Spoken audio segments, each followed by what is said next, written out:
Can you remember a time that a toddler caused as much chaos as a tornado? Perhaps running around, pulling on the dog's tail, pulling things off the table, or maybe even biting or hitting a sibling.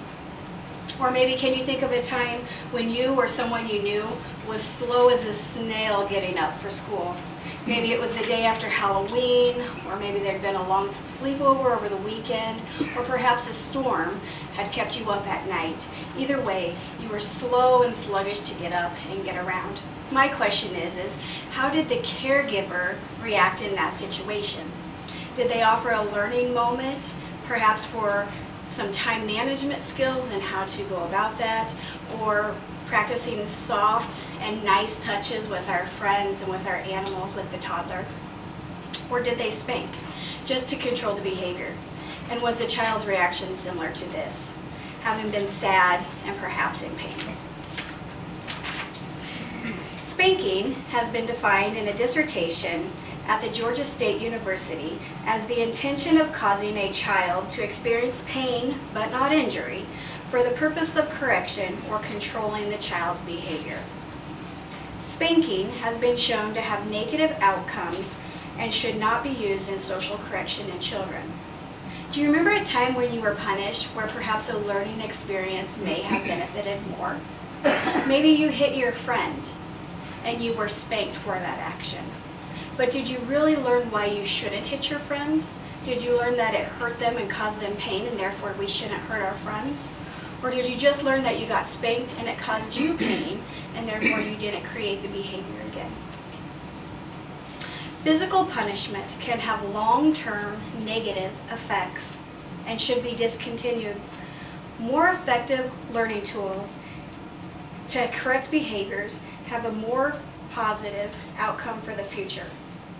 Adam Zoltar did a paper on spanking, which he linked spanking to child abuse, poor self-esteem, child and adult mental health concerns, substance abuse, negative behaviors, and a damaged parent-child relationship. More negative outcomes for the future are the possibilities of the spanked child perhaps in the future abusing their spouse or their child, or perhaps even being a victim of domestic violence themselves. In Zoltar's study in North Carolina, he asked parents how old their children were when they spanked them, how often they did, and their ages of their children. And his findings found that 29 to 77% of parents had admitting to spanking their child under the age of 2. Spanking can lead to lasting and damaging effects on children. A study conducted by Catherine stated that spanking can cause concerns with mental health and expressing feelings and needs in fear of receiving physical pain from spanking. It can also cause an increase in a depressed mood in the child. Catherine's study also reveals that spanking is associated with aggression from the child and antisocial behaviors, as well as moral conflict. An example of moral conflict would be if Johnny is spanked by mom to stop a behavior that mom doesn't like, and then Johnny hits his friend for creating the same behavior and the expectation that his friend stops. Johnny hasn't learned why the behavior should be stopped. He's just learned that if I inflict pain upon somebody, I should get the outcome I want. There are better ways to change child behavior. But the question is, how do caregivers learn how to change their behaviors? I'm going to read a quote by Tom Herner from 1998, titled "We Teach." We teach. If a child doesn't know how to read, we teach. If a child doesn't know how to swim, we teach. If a child doesn't know how to multiply, we teach. If a child doesn't know how to drive, we teach.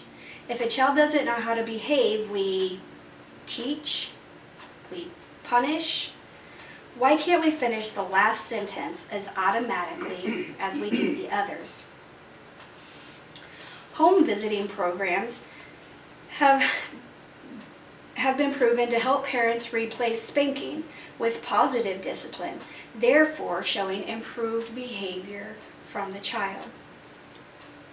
In the dissertation from the Georgia State University, it also stated that media coverage, legislation, and other social programs were beneficial to stopping spanking and providing a more alternative, positive action for children.